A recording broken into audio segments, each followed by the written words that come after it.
I cheated on my husband, and he divorced me for his new wife. So I let him take the fall when our kids hated him for breaking the family.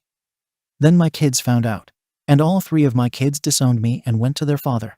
And my entitled ex-husband refused to talk my kids into sending them back to their mother like a decent human being. I'm at a loss. Throwaway for obvious reasons. I 43F have 3 kids, 2 daughters, 17 and 14, and a son who's 11. Their dad and I have been divorced for 4 years now, and to be honest, there's a lot of baggage there, some shared, some mine. We had what some might call a cordial separation, but that doesn't mean it was easy or clean. Our marriage had issues more than I could even fit into a single post, and while it's easy to say, oh, we both messed up, I know my part in it was significant. I'm not here to defend the things I did. I messed up. I betrayed his trust. I betrayed my vows. I've been sitting with that for years. But maybe it'll help make a little more sense if I explain how it all happened, even if it doesn't excuse it. We were both raised in very religious, conservative households. Our families were part of the same church community. By the time I was 20, we were married. We didn't date in any real sense. It was just expected. My parents liked his parents, and that was basically enough for everyone, including us. He was never abusive. He worked hard, he helped around the house, and he was always present. And he really did love me, at least, the version of me he thought I was. I don't think I ever really loved him in that way, and that's a hard thing to admit, especially because I stayed married to him for over a decade. But I was taught that love came after the vows, and I really tried to force it. I was a stay-at-home mom for years, mostly because that's what was expected. He worked at his dad's company, made decent money, and we were comfortable. I wasn't unhappy in the traditional sense, there wasn't any shouting or abuse or neglect, but I felt misplaced, like I was acting out someone else's life, saying lines I hadn't written. I was suffocating, but quietly, invisibly. When our youngest finally started school, I felt this weird mix of panic and freedom.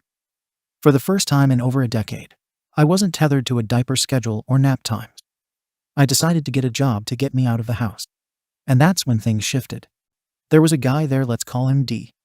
He was nothing special on paper, but we clicked in a way I'd never experienced before. It started innocently enough. We'd have long conversations during closing shifts. He'd ask about my interests, my thoughts on books and music, not just whether the laundry was done or if the kids ate. I felt seen. It was intoxicating. It wasn't long before those conversations turned into flirtation. And then it became an affair. It lasted a year.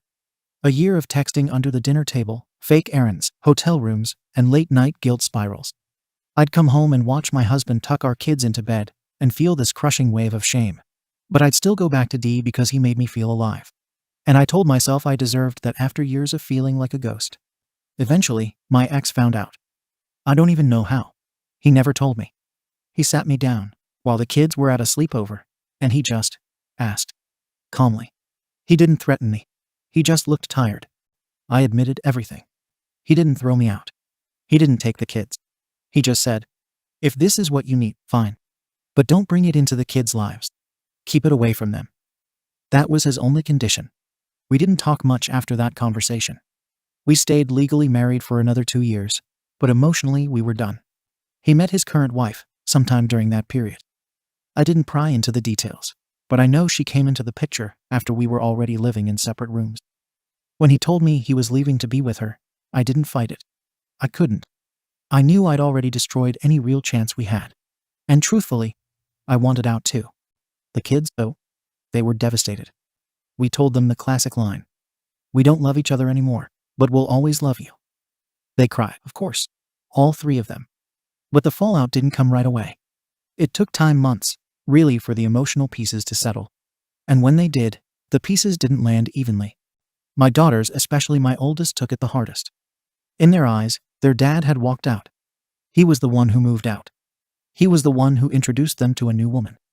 They never knew about my affair. They never knew about the quiet, mutual disintegration that had been happening under their noses for years. And because he respected our agreement, because he never told them, I became their safe space. The victim parent. They came to me with their tears, their rage, and their resentment towards him. And I never corrected them. Part of that was guilt. I didn't feel like I had the right to tell them to stop hating him, not after what I'd done. And part of it was fear, that if they knew the truth, they'd hate me instead. So I let them believe what they wanted. I didn't badmouth him, I swear. I just didn't correct their assumptions. And over the years, that assumption hardened into a narrative. Their dad tried. He never missed a birthday, a school play, or a doctor's appointment. He was always there, even if they didn't want him to be. But the visits were painful.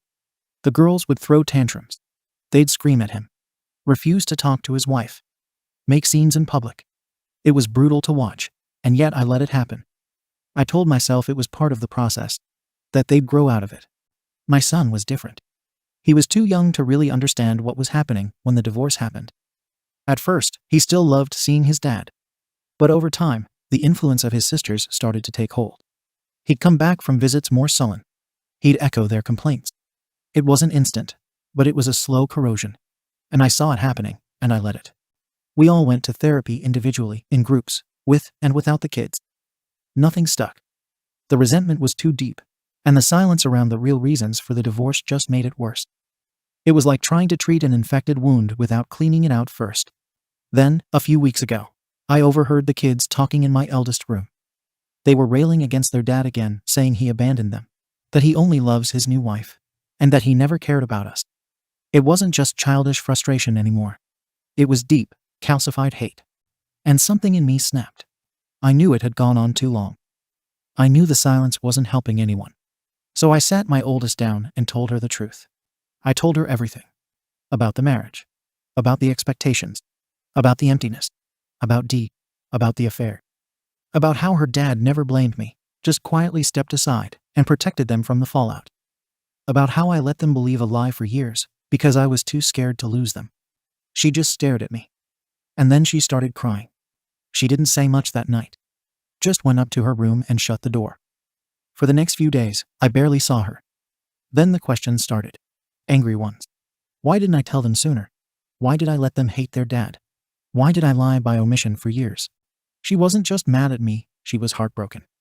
She'd spent years pouring her anger into the wrong parent, and she didn't know how to forgive herself for that. I tried to reassure her, told her it wasn't her fault, that we were trying to protect them, but she wasn't hearing it. She called me a liar, said I manipulated her, said I ruined her relationship with her father, and now she couldn't take it back. The other two didn't take much longer to find out. My oldest told her sister, and her sister told her brother. Within a week, all three kids had stopped talking to me entirely. I tried knocking on their doors. I left notes. I made their favorite dinners. Nothing. Then came the bombshell. They packed up and moved in with their dad and his wife. I came home from work one day and found their rooms half empty. Clothes, toiletries, school books all gone. There was a note on the fridge from my youngest that said, "I'm staying with Dad for a while. Don't worry." That was it. No "love you," no signature. I went up to my daughter's rooms, and it was more of the same. I called my ex. I thought maybe it was temporary, like they just needed a weekend to cool off. But when he picked up, his tone told me otherwise. He said, "They're here, and they said they want to stay. I'm not forcing anything." I asked him if he was going to make them talk to me. He said no. I told him it wasn't fair. That we had agreed, from the very beginning, to keep the reasons for the divorce between us. He just sighed and said, "You could have told them the truth at any point. You just didn't want them to hate you." And he wasn't wrong. But hearing him say it out loud made it feel worse. I spent the next few days trying to hold it together. I didn't even know what to do with myself. The house was too quiet. I kept walking past their rooms and forgetting, for half a second, that they were gone. I'd catch myself setting the table for 4, not 1. I kept thinking maybe they'd come back if I just gave them a day or 2. But the days turned into a week, and then 2. No texts, no calls, nothing but radio silence. And my ex? He hasn't been cruel or smug or anything, but he's definitely not in a rush to push them back to me. He told me he's not stopping them from seeing me, but he's not going to force them either. That they spent years being angry at him for things he didn't do, and now it's my turn to sit in that discomfort. I asked him, actually pleaded with him to have them come back home, even just part-time, and restart counseling. I said we can't fix anything if they're just running away from the problem. But he said, maybe they're not running. Maybe they're finally in a place that feels safe and honest. I didn't know what to say to that. And look, I get it. I do. I made mistakes. Big ones. I lied to my kids by omission for years. I let them turn their pain into hate for a man who didn't deserve it. And when I finally told the truth, It blew up everything. But what else was I supposed to do? The agreement was to shield them, to keep our issues from poisoning their lives. Was I just supposed to tell an 8-year-old that their mum had an affair? Would that really have been better? My ex seems to think so. He says silence was a luxury I gave myself at his expense. That I got to play the good parent while he got screamed at every other weekend for things he never did. And maybe he's right. Maybe I should have ripped the Band-Aid off earlier. But it wasn't like I was gloating while they hated him. It broke my heart, too. I just thought I was doing the right thing. But now, the damage feels irreversible. My daughters won't answer my calls. I stopped by their dad's place once and stood outside for 10 minutes. Nobody opened the door. I know they were home. I heard them. The only person who said anything to me face to face was my oldest. She finally sent me a text last week and said, "We don't hate you, but we don't trust you. Not right now." That "not right now" is the only thing keeping me going. Because I don't think I could live with it if the door was fully closed. I started going to therapy again. Alone, this time. My therapist says I need to stop trying to control their healing process. That they have every right to be angry, and I can't fix it with dinners or explanations or perfectly worded apologies. But she also says that telling them the truth was still a necessary step, even if it broke everything. Because the foundation was already cracked. We were just pretending it wasn't. I keep going back to this question in my head. Was it really wrong to stick to our original plan? To let the kids believe a cleaner version of the truth until they were old enough to handle the messier parts?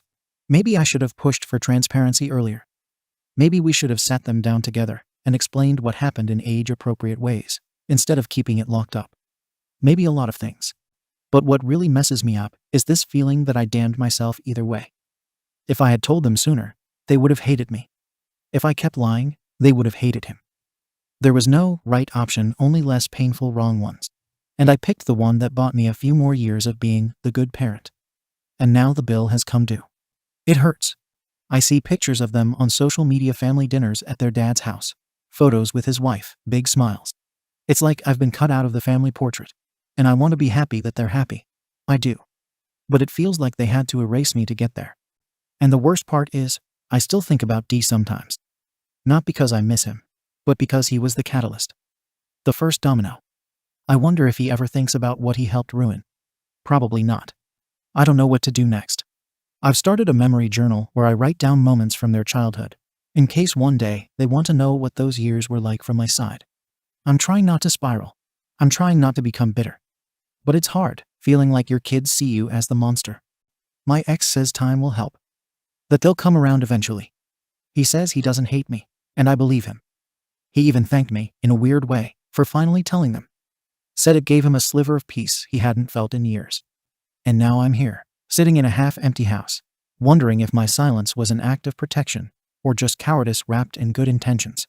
I know I suck in general. But am I the arsehole for sticking to our original agreement? Comments. Comment 1. You're the arsehole if you just sat back and let them hate him. YTA.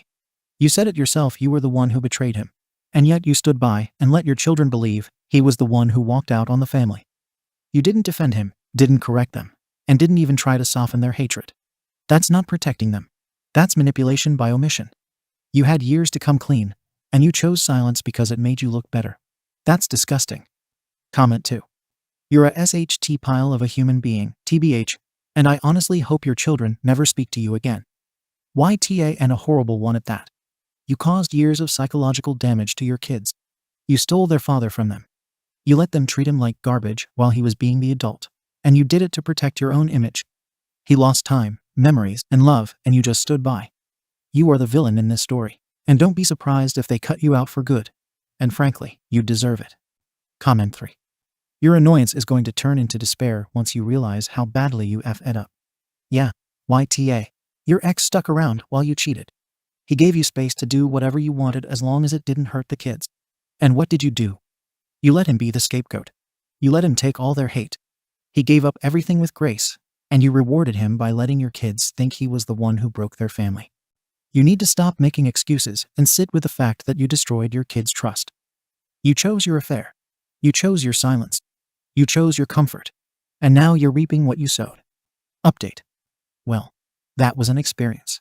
I knew Reddit wasn't going to go easy on me. I knew I'd get heat for the affair, the divorce, and the silence, but I didn't expect to be called a SHT pile of a human being who deserves to be permanently cut off by my kids. So thanks for that. Really. It's been a rough few weeks, and you all managed to make it worse. I posted because I was overwhelmed, confused, and trying to make sense of a situation that has emotionally gutted me. But instead of even one person trying to understand the complexity, it was pitchforks and moral high horses. Cool. So let's clear a few things up, shall we? Yes, I cheated. It was a horrible decision. One I've owned for years. It cost me my marriage, my self-respect, and eventually my relationship with my kids. I'm not proud of it. But people acting like that one choice defines everything that came after are lazy and reductive. We had a terrible marriage. Not violent or abusive, but loveless, robotic, forced. You want to talk about destroying the family? Fine. But let's not pretend like the family wasn't already broken long before my affair. We were going through the motions for years. We had sex because it was time. We talked about grocery lists. I was a ghost in my own life. The infidelity didn't break our marriage, it just made the slow death official. As for letting the kids hate their dad, yes. We had a mutual agreement not to involve them in our adult problems. That wasn't some manipulative plot to protect my image. It was a conscious effort to shield them from trauma. But okay, maybe I failed. Maybe silence was damaging in the long run. But I wasn't sitting back gleefully while they trashed him. I was struggling with guilt, fear, and trying to do what I thought was right at the time. And newsflash, my ex would have broken the silence too. He could have told them. He had years. But he didn't. You want to blame me for protecting myself? Fine. But don't act like he was some helpless bystander. He had agency. He would have defended himself. He chose not to. And now? Now he gets to be the savior. The wounded hero. And I'm the monster in their eyes. I'm living alone in a house that used to be filled with laughter and mess and noise. I cry myself to sleep wondering if I'll ever hear my son say, "Mom," again without bitterness. But sure, let's keep throwing stones. Let's pretend people don't make messy, painful choices trying to survive lives they were forced into at 20. Let's ignore years of religious brainwashing and societal pressure. Let's reduce a 20-year marriage, 3 kids, and a decade of pain into a few screaming headlines. I didn't come here looking for a pity party. But I also didn't come here to be called a slag or a homewrecker, like this is some lifetime drama. I'm a flawed person who made a lot of mistakes, and now I'm paying the price. You don't need to pile on to make sure I feel it, I promise. I already do. That said, I'm still not sure I'd change my decision to shield them when they were younger. Kids deserve stability. And you all act like age-appropriate honesty is some kind of magic bullet. I don't buy that. Not every 8-year-old can process. Mom cheated on dad, but we still love you, without getting scarred. So yeah, I waited, maybe too long. But it was never about being a coward. It was about trying not to destroy their world completely. If that makes me the arsehole, then so be it. I'm still going to try to reconnect with my kids. I'm still going to write those letters. I'm still going to show up, even if they don't want me there. Because I'm their mom. And no matter what Reddit thinks of me, I won't give up on them. Thank you for watching the video. If you are interested in listening to these kinds of stories, we've got more in store for you. Simply subscribe to our channel, hit the like button, and share it with your friends.